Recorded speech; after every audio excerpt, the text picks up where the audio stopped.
Hello बच्चों, हम 9th class की मैथ्स की वर्कशीट नंबर 2 करेंगे। आज डेट है 7 जुलाई 2021। यहाँ पर अपना नेम लिखना है, यहाँ पर अपनी क्लास टीचर का नेम। तो हम आज पढ़ेंगे इन संख्याओं के बारे में। हेलो बच्चों, आज हम संख्याओं के बारे में चर्चा करेंगे। संलग्न आकृति विभिन्न प्रकार की संख्याओं और उनके बीच के संबंध को दर्शाया गया है। जैसे कि आपको आकृति दिख रही है, इसमें संख्याओं के बीच के संबंध को दर्शाया गया है। दी गई आकृति के आधार पर नीचे दिए गए प्रश्न का उत्तर दीजिए। इसको पहले आपको समझना है, फिर नीचे दिए गए क्वेश्चन है उनका आंसर देना है। नीचे दी गई संख्याओं को परिमेय, पूर्णांक, पूर्ण, प्राकृतिक तथा अपरिमेय संख्या के रूप में वर्गीकृत कीजिए। पहले तो ये समझ लेते हैं, ये अपरिमेय संख्या क्या है, परिमेय संख्या क्या है। तो पहला है ये प्राकृतिक संख्या, पहले ये वास्तविक संख्या। वास्तविक संख्याएं कौन सी होती है, अपरिमेय संख्याएं। और परिमेय संख्याओं के दोनों जब होते हैं एक साथ, इन दोनों के समूह को क्या कहा जाता है, वास्तविक संख्या है। अपरिमेय संख्याएं कौन सी होती है, तो अपरिमेय संख्याएं जिसे हम p/q के रूप में नहीं लिख सकते, ये हमने पहले पढ़ा है। जिसे हम p/q के रूप में नहीं लिख सकते उसे हम क्या कहते हैं, अपरिमेय संख्या कहते हैं। और परिमेय संख्या किसे कहते हैं, जिसे हम p/q के रूप में लिख सकते हैं। और q 0 नहीं होना चाहिए, वरना वो तो परिमेय संख्या रहेगा ही नहीं। तो परिमेय संख्या, अपरिमेय संख्या। जैसे कि परिमेय संख्या का उदाहरण दे रखा है 1/2, 3/7, ये क्या है, p/q के रूप में है। और अपरिमेय संख्या जैसे कि √2 को आप सॉल्व करेगा तो इसका डिवाइड करोगे, इसको सॉल्व करोगे तो आपका आंसर रुकेगा नहीं, इसलिए ये एक अपरिमेय संख्या है। और इसका दशमलव प्रसार क्या होता है, अनवसानी, अनावर्ती। और परिमेय संख्या का दशमलव प्रसार होता है अनवसानी, आवर्ती और शांत दशमलव प्रसार। अब हम समझते हैं पूर्णांक। तो परिमेय संख्याओं में अपरिमेय संख्या यहीं पे खत्म होगी। अब परिमेय संख्याओं के अंदर भी कुछ संख्याएं हैं, जैसे है पूर्णांक। पूर्णांक क्या है, इसमें होते हैं धनात्मक नंबर भी होते हैं और ऋणात्मक नंबर भी होते हैं, यानी पॉजिटिव नंबर भी होते हैं और नेगेटिव नंबर भी होते हैं, और इसमें 0 भी इंक्लूड होता है। जैसे कि 1, 2, -5, -6, 0 एट्सेट्रा। अब है पूर्ण संख्याएँ। तो पूर्ण संख्याओं में क्या होता है, पूर्ण संख्याओं में 0 भी होता है और प्राकृतिक संख्याएं भी होती हैं, 0, 1, 2 अनंत तक। और प्राकृतिक संख्याएं 1, 2, 3 अनंत तक, इसमें 0 नहीं होता है। अब हम आगे देखते हैं, तो इसे हमें वर्गीकृत करना है, तो इसको सॉल्व करते हैं। परिमेय संख्या में क्या क्या आ जाएगा, 7 क्यों है, क्योंकि इसके नीचे हम 1 लगा सकते हैं और p/q के रूप में हो जाएगा, तो 7 है। और -7/11, 23/25 और -5, और इसमें है 27, 8, 0 और 31/45 और -2/9। ये हो गए हमारे परिमेय संख्या। आगे देखते हैं। अब हमें पूर्णांक बताना है। तो पूर्णांक में क्या होता है, पॉजिटिव नंबर होते हैं, नेगेटिव नंबर होते हैं और 0 भी होता है। तो इसमें हम लिखेंगे पूर्णांक में 7 और -5, 27, 8, 0 और इतना ही है, ये है पूर्णांक। आगे देखते हैं। अब है इसमें पूर्ण संख्या बताना है। तो पूर्ण क्या है, इसमें सिर्फ पूर्ण है 0। अब आगे है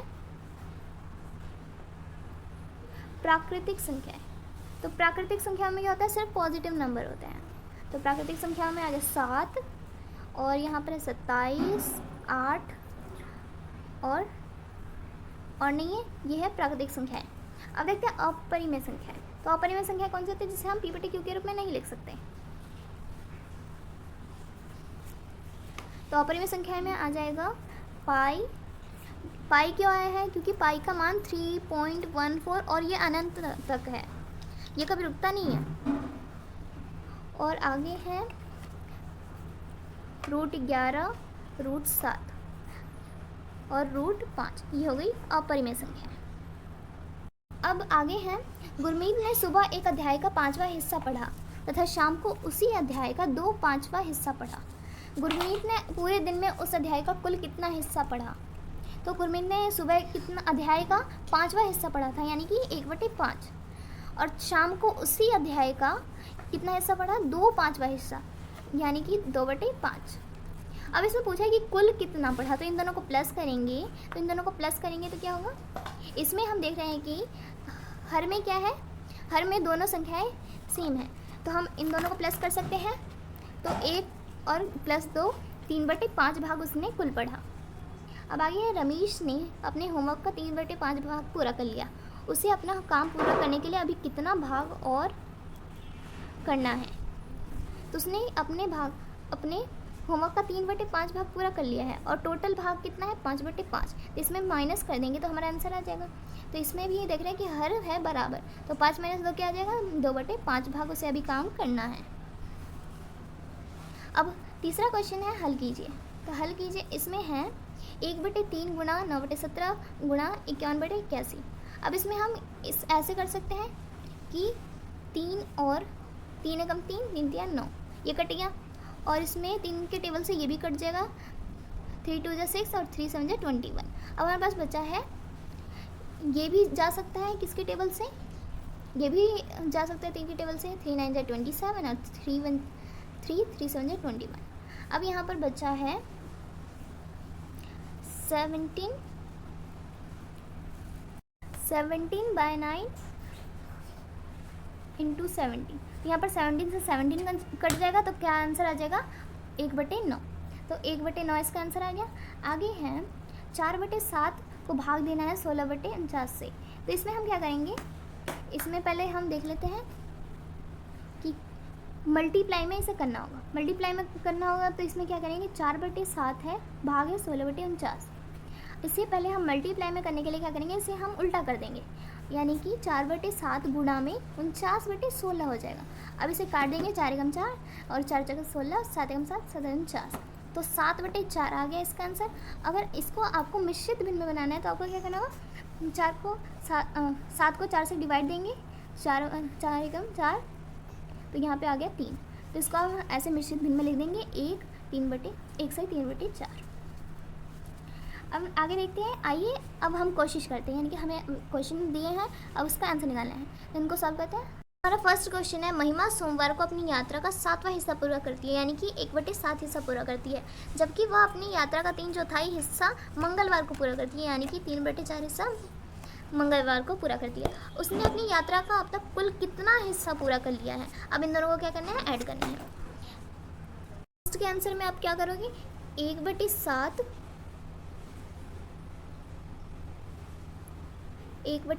प्लस में 3/4 कुल हिस्सा बताना है।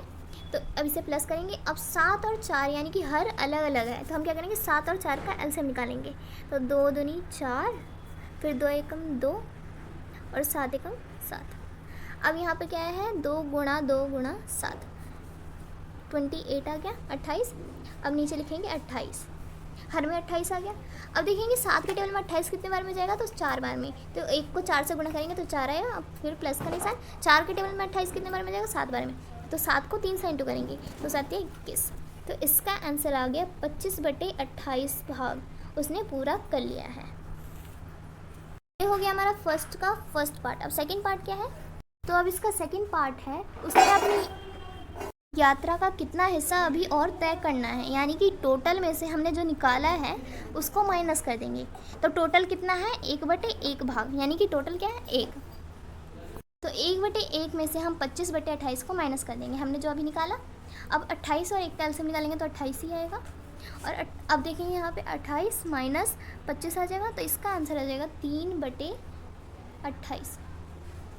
तो 3/28 भाग उसे अभी पूरा करना बाकी है।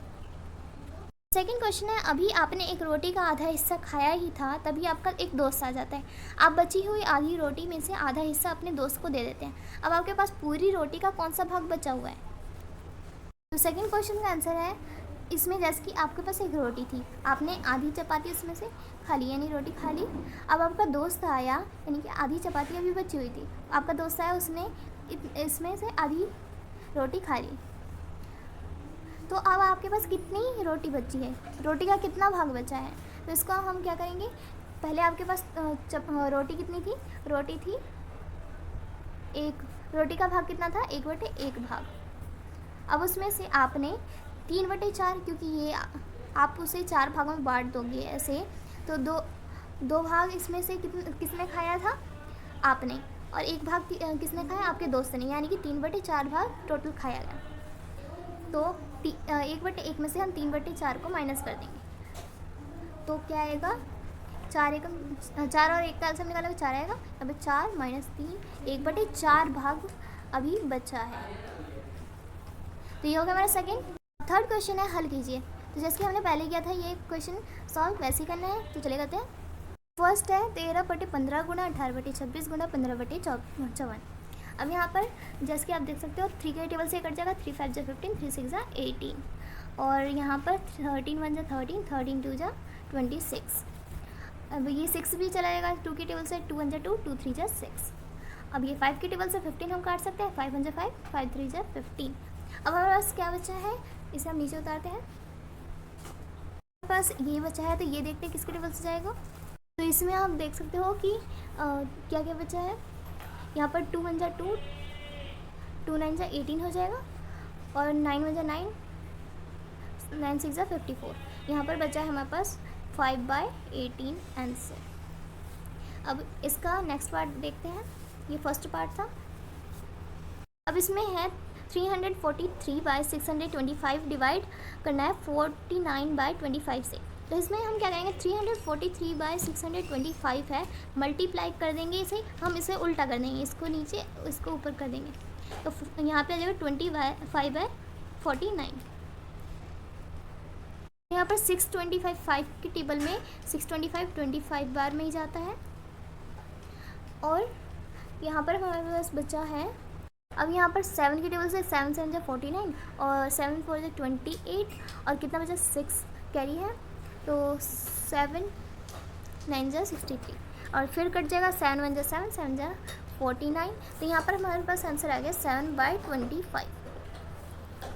तो हमारा ये हो गया, आज की वर्कशीट हो गई हमारी कंप्लीट।